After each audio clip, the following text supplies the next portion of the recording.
welcome to my channel. My name is Carly, and in today's video I want to share with you my 3 January 2023 challenges that I would like to complete in hopes that it'll help to kickstart a great 2023 and maybe help some lifestyle changes.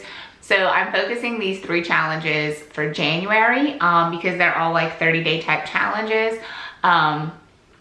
And I'm just hoping that I'll be able to take pieces of each of those challenges and just continue them throughout the year and throughout life. I wanted to share them with you guys because I think it is fun to find new challenges. Even though these are not new, you might not have heard of all of these. I also wanted to show you how easy it is to kind of like blend these 3 challenges together.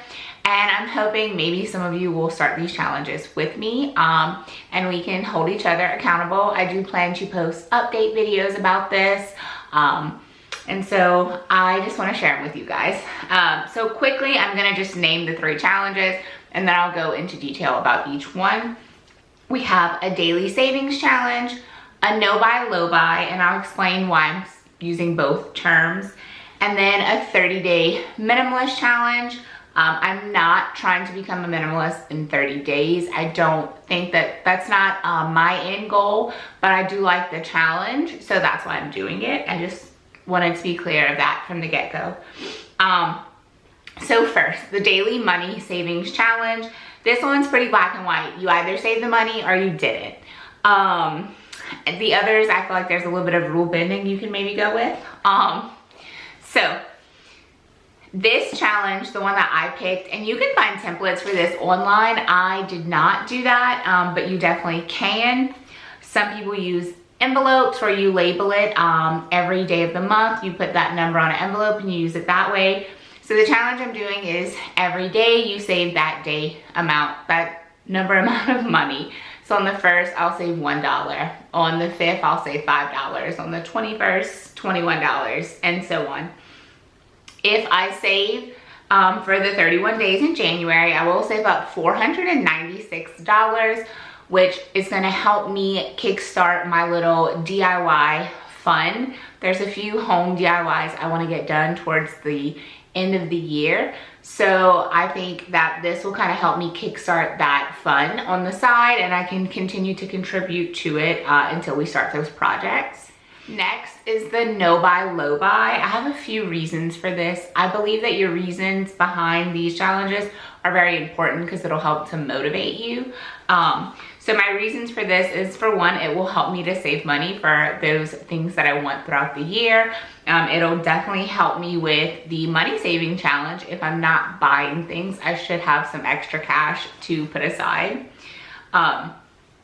I'm saying no buy, low buy because originally I planned to do a no buy, but after going through different things that are gonna come up in the month, that's not gonna work 100%, so I have a few exceptions. So I decided to call it a low buy for myself. I'll explain to you what we're spending money on, what we're not, my exceptions, etc. You definitely can take this challenge and make it your own.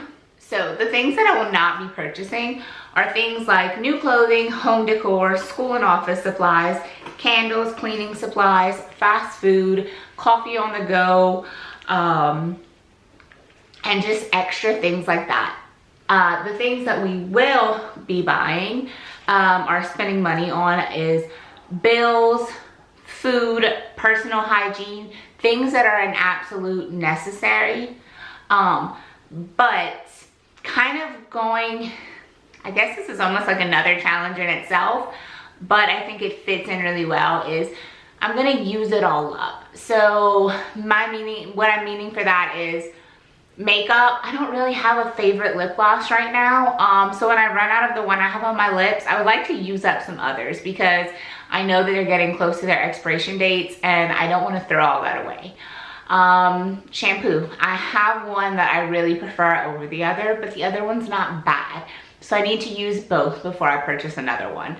I have other hair care products like that. I'm also gonna apply that rule in the pantry. We have so many like treats and snacks from the holidays.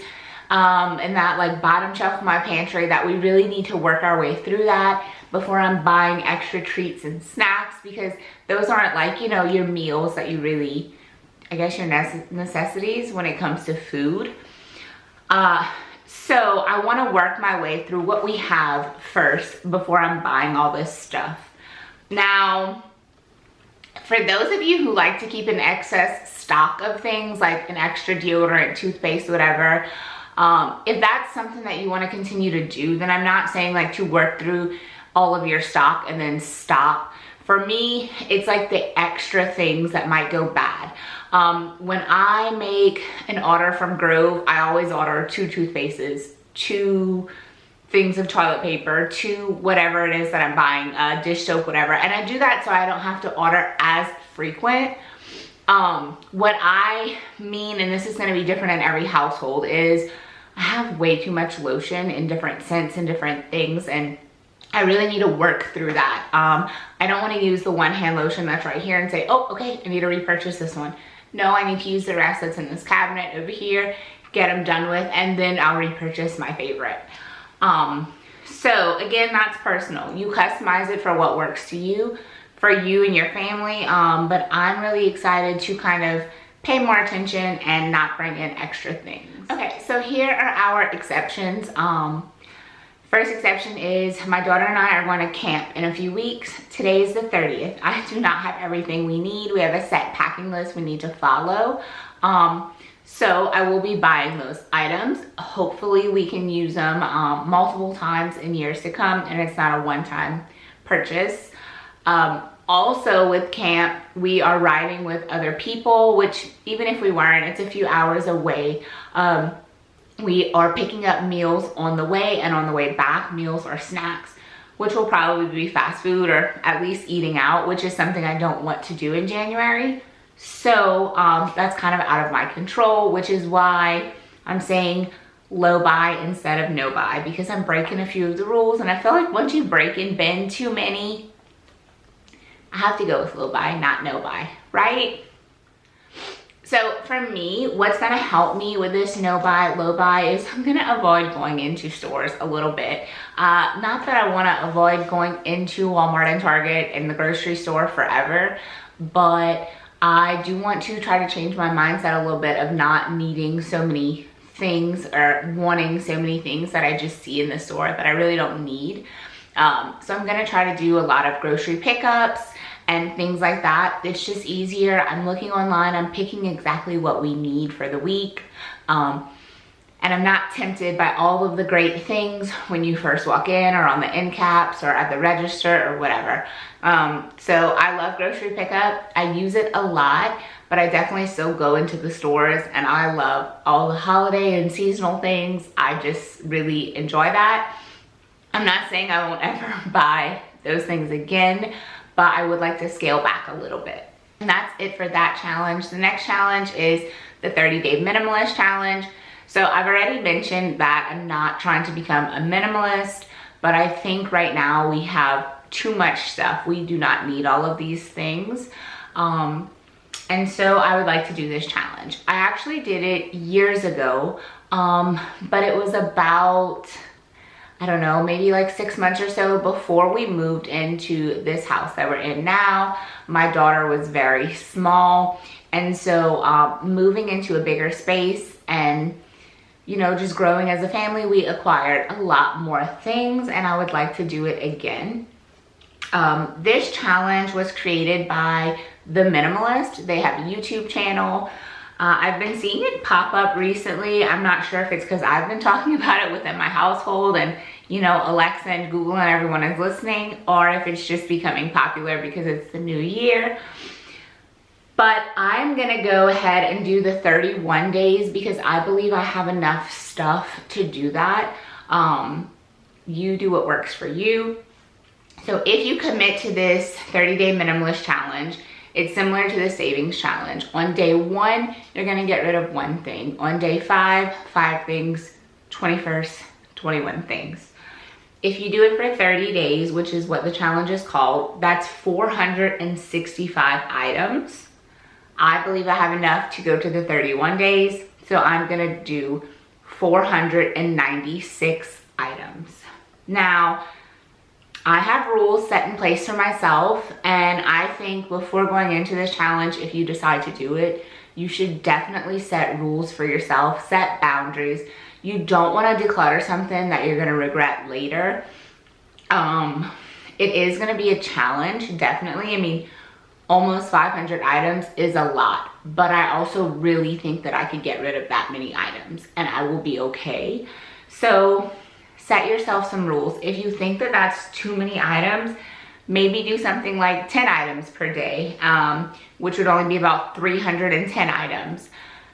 You can make it work for you. I'm not somebody who's gonna do well with just walking into the bathroom and saying, all right, declutter the whole bathroom. That's not me. So I like the numbers. I like that set goal. Hopefully after decluttering for 31 days, it'll kind of kickstart me for the rest of the year to declutter a little bit more consistently. I will say I'm pretty good at decluttering my daughter's room. Before holidays, we always go through her toys and clothing. We always go through it to, you know, donate or give away or sell whatever, what's not fitting. But because my size hasn't changed so much, I neglect my personal things a lot more. So during this challenge, I'm gonna avoid my daughter and my husband's personal items. That's their personal items. It shouldn't be a part of my challenge.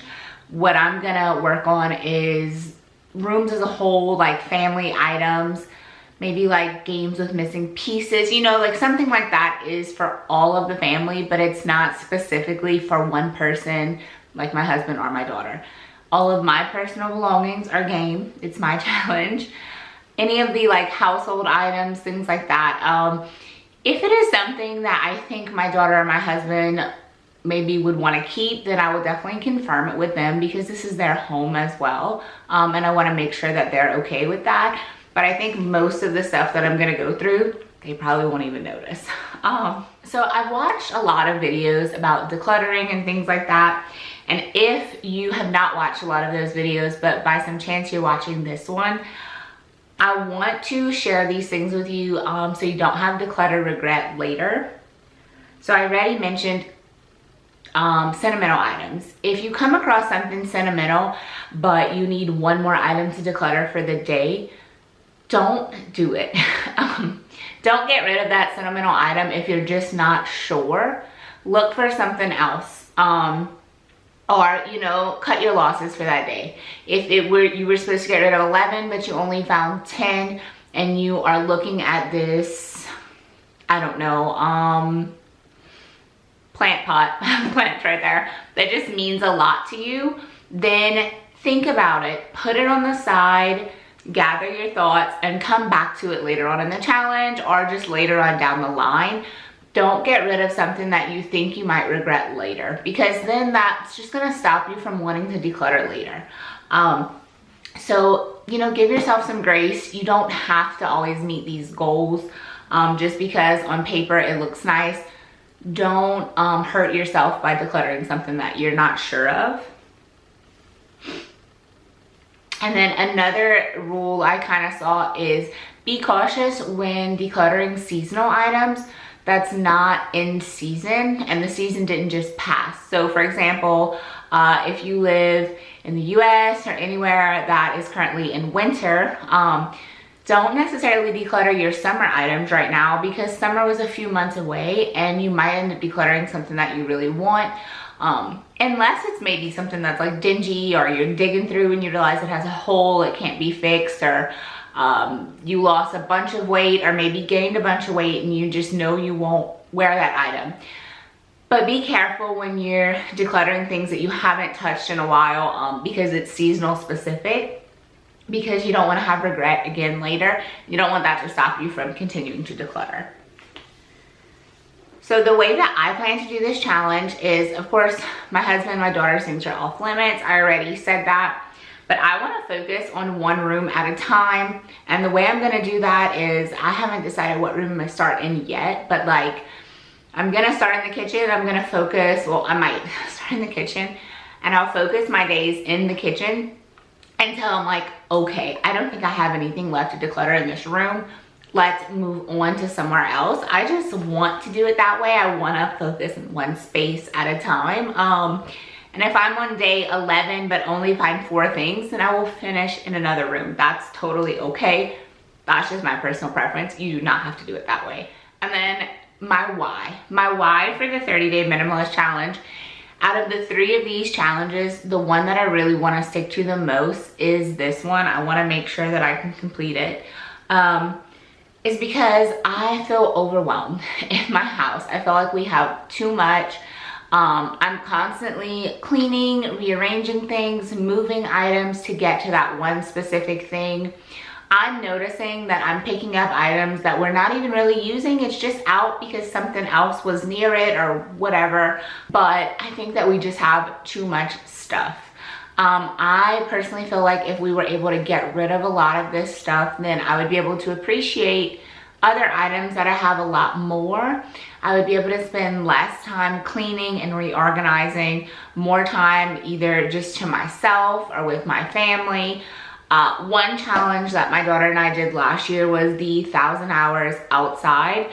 We did not reach that goal, but we got pretty high, but she got pretty high because quite a few times she was outside playing in our yard, our backyard in our neighborhood. I can fully see her, just so you guys are aware. But I was inside doing laundry or washing dishes and just watching her that way because I had to get all those things done. Reorganizing, going through cabinets, doing whatever it was. And so I don't want to spend all of my time doing those things. I want to spend more time with her, more time outdoors, just relaxing and enjoying ourselves, my family, and the things that we have and enjoy. So that is my why. It is stressful to have so many items, and maybe not everyone thinks that way, but for me it is. And I do feel like it makes it harder for me to organize, not only because there's so many things, but I just get overwhelmed looking at everything, and it's hard to find a spot for everything. So I really, really would like to declutter a lot of our items. So I really, really, really would like to declutter a lot of the items within this house. I don't really consider us maximalists. Like, we do have a lot of things, but I know a lot of people that have a lot of things. And like I said, we're not gonna go to minimalist, but maybe we can find us a nice little in-between that works. I know I say a lot, I'm sorry. I'm like getting annoyed with myself at this point, but that's okay because we're done with everything. I wanted to quickly show you guys, I forgot to film it earlier, but this is kind of like my little DIY log that I put in my planner. I've never like did a little DIY like this. Typically I will print out some papers. You can see I kind of rushed through it, and I just right here I did 30, and then I was like, oh wait, there's 31. I don't know, it was fun for me, and that way it's all together in one space. I have a lot going on in January, so I'm gonna have my planner close by most of the time, so it just made sense to kind of have it all in here and not print extra paper. Nothing fancy, obviously, but it'll get the job done. So I just wanted to go ahead and show you guys, if you wanted to kind of make your own little tracker, this is what I did here. That's the 3 challenges I want to do this January. I will be posting update videos. I would love for you guys to join me in any of them, all of them. If you're doing some challenges that are specific to the month, let me know down below. Maybe I can add them into the mix. And if you have Instagram and would like some maybe daily motivation to do these challenges, maybe we can get a little group going on and we can kind of remind each other. But that is everything. I'm like running out of breath. I'm done.